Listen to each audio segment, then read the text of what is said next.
वक्फ नियम को लेकर के आज एक बड़ा दिन है, क्योंकि केंद्र सरकार लोकसभा में वक्फ संशोधन बिल आज पेश करने जा रही है।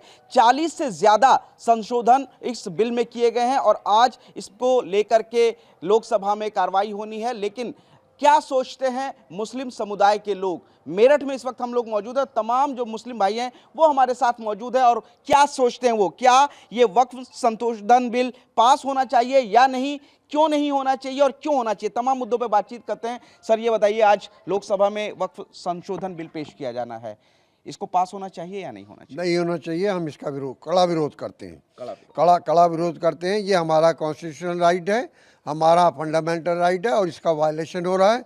और ये बिल भूमाफिया बिल है, हम इसका विरोध करते हैं। इस वक्त संपत्ति से हमारे समाज की, मुस्लिम समाज का वेलफेयर होता है और इस वेलफेयर को ये बर्बाद और तबाह करके हमारी संपत्तियों पे कब्जा करने का ये चोर रास्ता अपनाया जा रहा है। हम इसकी कड़ी आपत्ति करते हैं। लोगों का कहना है, जो सरकार है उसका कहना है कि वक्फ में कुछ कमियां थी, उनको संशोधित किया जा रहा है। 500 से ज़्यादा संशोधन के सुझाव दिए गए थे, लेकिन 40 से ज़्यादा संशोधन किए जा रहे हैं और इससे वक्फ अधिनियम जो है वो और बेहतर होगा। पहले वक्फ कानून 1995 में चलता था, अब उसको बदल करके कुछ चेंजेस किया जा रहा है। क्या लगता है कि कौन कौन से चेंजेस आपके मुताबिक सही हैं या गलत हैं?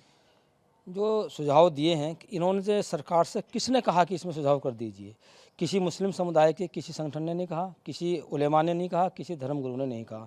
सरकार अपनी तरफ से ये बिल ला रही है और इस जो वक्फ की प्रॉपर्टी है उस पर ये कब्जा करना चाह रही है। जितने भी इसमें अमेंडमेंट हुए हैं, जैसे वक्फ बोर्ड में गैर मुस्लिम को लाना या महिलाओं को लाना या उसमें डीएम को फुल पावर देना, ये सारे वक्फ संपत्ति को हड़प करने के लिए और मुसलमानों को परेशान करने के लिए लाए जा रहे हैं। ये वक्फ बिल बिल्कुल संविधान के खिलाफ है और मुसलमानों के भी खिलाफ है। ये निरस्त होना चाहिए और मैं अपील करूंगा नीतीश कुमार जी से, नायडू जी से, उनसे भी कि इस बिल का वो विरोध करें और इसको पास ना होने दें। अब वक्फ बिल में जो कहा जा रहा है कि महिलाओं की भी भागीदारी होगी, इसके अलावा जो पसमानदा मुस्लिम हैं, गरीब हैं, इन लोगों के लिए लाभ पहुंचाया जाएगा। इसके अलावा जो अगर बात की जाए पूरी, तो कहा जा रहा है कि ये वक्फ बिल पहले के मुकाबले अच्छा और फ़ायदेमंद है। आप इसको किस तरीके से देखते हैं, क्योंकि इसमें जो कमेटी है इसमें गैर मुस्लिम सदस्य को भी रखा जाएगा? देखिए, कमेटी में आप कंपोजिशन इसका बिगाड़ रहे हैं वो एक अलग बात है, लेकिन जो आप वेलफेयर की बात कह रहे हैं, एक इसमें नया इंसर्शन किया गया है कि अगर किसी संपत्ति पर विवाद हो गया तो वह उसी दिन से वक्फ प्रॉपर्टी नहीं रहेगी। तो अब आप वेलफेयर की बात कर रहे हैं। मान लीजिए एक 600 साल पुराना वक्फ है, शरारती तत्व मौजूद हैं, उसने जाके कलेक्टर को एक एप्लीकेशन दे दी कि साहब ये ज़मीन तो मेरे बाप दादा की है या सरकारी संपत्ति है। कलेक्टर कहेगा ठीक है, आज की डेट से अब ये वक्फ प्रॉपर्टी नहीं रही। पहले इसकी इंक्वायरी होगी, फिर मुकदमेबाजी होगी, सारी उम्र बीत जाएगी, लेकिन वो प्रॉपर्टी सरकार के कब्जे में रहेगी, वक्फ उसका एग्जिस्टेंस ख़त्म हो जाएगा। तो ये वेलफेयर की बात तो है ही नहीं, कहीं से कहीं का तो वेलफेयर नहीं है। ये तो सरकार की नीयत ख़राब है। बताया जाता है, वो मैसेज देते हैं कि हम मुसलमानों के खिलाफ हैं या मुसलमानों का हम इलाज कर रहे हैं, जिससे कुछ लोग जो कम अकल लोग हैं, हिंदुओं में ही हैं, वो खुश हो जाते हैं। ऐसा नहीं है। सरकार ये देश के खिलाफ सरकार है, देशद्रोही सरकार है। इस सरकार ने क्या किया? पहले आपका रेलवे बेचा, ये तो बेचने वाले लोग हैं। इन्होंने पेट्रोल बेचा, इन्होंने हवाई जहाज बेच दिया। दुनिया में ऐसा कौन सा देश है जिसके पास, सरकार के पास अपनी एयरलाइंस नहीं है? वो बेच डाला। इन्होंने टेलीफोन बेच दिया, कम्युनिकेशन सिस्टम ख़त्म कर दिया। जब सब कुछ बेच दिया, अभी देखते हैं आप कहाँ पे है, कहाँ से हमें प्रॉपर्टी मिलेगी, तो इन्हें दिखाई दिया वक्फ। मुसलमान कमज़ोर दिखाई दे रहे हैं, तो चलो वक्फ की प्रॉपर्टी बेच लो। जबकि ऐसा नहीं है कि सिर्फ वक्फ के पास है प्रॉपर्टी हिंदू ट्रस्टों के पास भी है, प्रॉपर्टी क्रिश्चियन ट्रस्ट के पास भी है। आप देखें कि कैथोलिक चर्च ऑफ इंडिया, जिसके पास 17 करोड़ एकड़ ज़मीन है, 17 करोड़ एकड़ ज़मीन, और वह हिंदुस्तान का सरकार के बाद दूसरा सबसे बड़ा ज़मींदार है। आप बता रहे हो कि वक्फ के पास सबसे ज़्यादा ज़मीन है सरकार के बाद। सरकार करते क्या है? जिसको बर्बाद करना होता है, पहले उसको विलेन बनाते हैं। जैसे अरविंद केजरीवाल का एग्जाम्पल ले लिए, बेचारा ईमानदार आदमी था, उसको क्या क्या नहीं बताया, बर्बाद करना था, कर दिया। राहुल गांधी, आप जाहिल लोगों, अनपढ़ लोगों, राहुल गांधी पढ़ा लिखा आदमी है, उसको पप्पू बताया, उसको बर्बाद करना था, उसको बर्बाद कर दिया। इसी तरह से मुसलमानों की संपत्ति हड़पने के लिए पहले समाज में मैसेज दिया गया कि साहब तो ऐसे ही ज़मीनें कब्जा रखी हैं, किसी पर भी वक्फ प्रॉपर्टी का बोर्ड लगा देते हैं। ऐसा कैसे संभव है? अगर मुसलमान ऐसा करते हैं कि कहीं पर भी वक्फ बोर्ड का बोर्ड लगा दिया और ये ज़मीन वक्फ की हो गई, तो भैया मुगलों को शासन रहा है, मुगल तो एक ही प्रस्ताव निकाल देते कि चलो पूरा हिंदुस्तान वक्फ है, तो सारा हिंदुस्तान वक्फ हो जाता। ऐसा नहीं है। जिनकी अपनी ज़मीनें थी, जो मालिक थे, उन्होंने प्रॉपर्टी वक्फ की है, तो सरकार संपत्ति हड़पना चाहती है, उसकी नीयत खराब है, बेचना चाहती है प्रॉफिट कमाने के लिए, ये उसकी नीयत है। वक्फ की प्रॉपर्टी की बात करें आप, कोई भी आदमी अपनी ज़मीन को वक्फ नहीं कर सकता है, ये भी संशोधन में आ रहा है, पूरा साबित करना होगा कि वो ज़मीन उसी की है। इस पे क्या कहेंगे आप?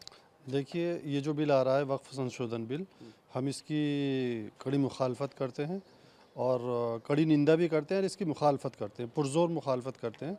ये कॉन्स्टिट्यूशन ने हमें राइट्स दिया है और ये वक्फ हमारा मुसलमानों का है, इसलिए इसे तबाह और बर्बाद ना किया जाए। ये जो बिल पेश किया जा रहा है, इस बिल को वापस लिया जाए और मैं गुजारिश करूँगा नायडू जी से, नीतीश कुमार जी से, चिराग पासवान से और जयंत चौधरी जी से कि वो इस बिल का समर्थन ना करें और इस देश की एकता और अखंडता को बनाए रखने के लिए पार्टी की लाइन से ऊपर उठ के इस बिल का मुखालफत करें। इस बिल का मुखालफत करें तो कहीं ना कहीं मुस्लिम समुदाय विरोध कर रहा है, महिलाओं की भागीदारी रहेगी इसमें, उस पर क्या कहना चाहते हैं आप?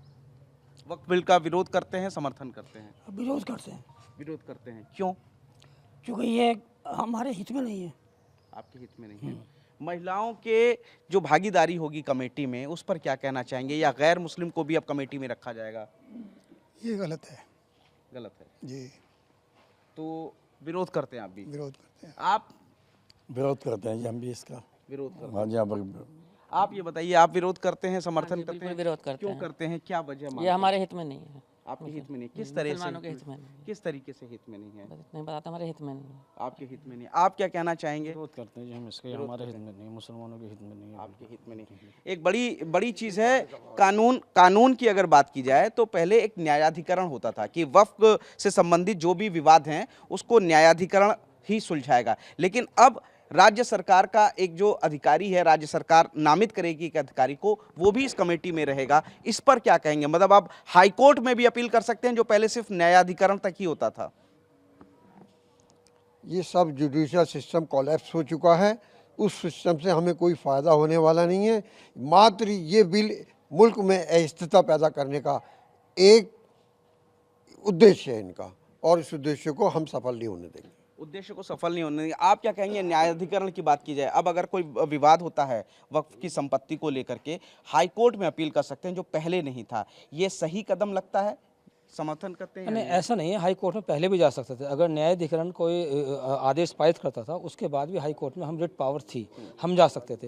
लेकिन इन्होंने हमारे जो पहले हमारा सिस्टम चला रहा था वक्फ बोर्ड को, उसमें इंटरफेयर करके, इनका मकसद सिर्फ जो देश के अंदर हिंदू मुस्लिम भाईचारा ताना बाना है, उसे ख़त्म करने का इनका मकसद है। ये आप ये देखिए, वक्फ प्रॉपर्टी, जिन लोगों ने वक्फ प्रॉपर्टी अपनी जायदाद को समाज के हित में अल्लाह के नाम पे सौंप दे ताकि समाज का उसका हित हो, इन्हें क्या उससे नुकसान हो रहा है? ये सिर्फ इनका मसला हिंदू मुस्लिम का है। और उस अभी ये हमारे वक्फ बोर्ड में गैर मुस्लिम को लाना चाहते हैं। अब अगर ये गैर मुस्लिम को लाना चाहते हैं, ये कोशिश कर रहे हैं कि एक लोकतंत्र इस तरीके का हो, उसमें महिलाएं भी हों, गैर मुस्लिम भी हो, मुस्लिम भी हो, ये उनकी बात ये कर सकते हैं। लेकिन जो इनके हिंदू ट्रस्ट हैं, बड़े बड़े मंदिर हैं, वहाँ सिर्फ वहाँ मुसलमानों की एंट्री क्यों नहीं है? वहाँ सिखों की एंट्री क्यों नहीं है? वहाँ ईसाइयों की एंट्री क्यों नहीं है? उसमें मेंबर क्यों नहीं बना देते? अरे अपने धर्म को हम किस तरीके से हमारी धार्मिक संस्थाएं चला रहे हैं। आप अपने, ये कॉन्स्टिट्यूशन ने अधिकार दिया है कि अपने अपने धर्म के जो हमारी संस्थाएं अपने हिसाब से हम चलाएंगे, क्यों उसको ताने बाने ख़त्म करना चाह रहे हैं? इनका मकसद सिर्फ ये, अभी जैसे वकील साहब ने कहा कि ये सरकार कानून विरोधी, संविधान विरोधी सरकार है, और ये सरकार लोगों की चुनी हुई सरकार नहीं है। ये डकैती डालकर वोटों को हत्या कर, ईवीएम में गड़बड़ी इन्होंने की है, ज़बरदस्ती, यानी कि अपने कैंडिडेट को इन्होंने हारे हुए को जितवाया है। ये ज़बरदस्ती की लूट की सरकार है, और इस सरकार का जब तक ये सरकार रहेगी, देश के अंदर जो देश के ताने बाने को ख़त्म करने, कोई भी सरकार, अगर घर परिवार कोई चलता है तो वो मोहब्बत और प्यार से चलता है, और वो चलता है जहाँ समानता की भावना हो, भेदभाव ना हो। लेकिन इस सरकार ने जब से आई है, देश के अंदर भेदभाव इन्होंने बढ़ाया है, हिंदू मुस्लिम कटुता बढ़ा दी है, और हमारे देश को इन्होंने बिल्कुल यानी कि सत्यानाश कर दिया। वक्फ संशोधन बिल की बात करी जाए, आप लोग बिल्कुल समर्थन में नहीं? बिल्कुल भी समर्थन में नहीं, हम इसका विरोध करेंगे। और अगर बिल पास हो भी गया, ये मान लिए जैसे इनके पास नंबर ज़्यादा, ताकत का इस्तेमाल करते पास हो गया, तो हम लोग सड़कों पर आएंगे, और सड़कों पर आने के बाद हम ऐसे आंदोलन खड़े करेंगे कि इन्हें सरकार को ये बिल वापस लेना ही पड़ेगा। जैसे किसान बिल वापस हुए हैं और एडवोकेट बिल को इन्होंने वापस किया है, ऐसे ही इन्हें इस बिल को भी वापस लेना ही पड़ेगा। तो वक्फ संशोधन बिल आज लोकसभा में पेश किया जाएगा, लेकिन जो मेरठ के मुसलमान भाई लोग हैं उनका साफ तौर पर कहना है, विरोध कर रहे हैं इस बिल का, और अगर ये बिल पास हो जाता है तो फिर सड़कों पर उतरेंगे और सरकार को मजबूर कर देंगे इस बिल को वापस लेने के लिए। ऐसा कहना मेरठ के तमाम मुसलमान भाइयों का है।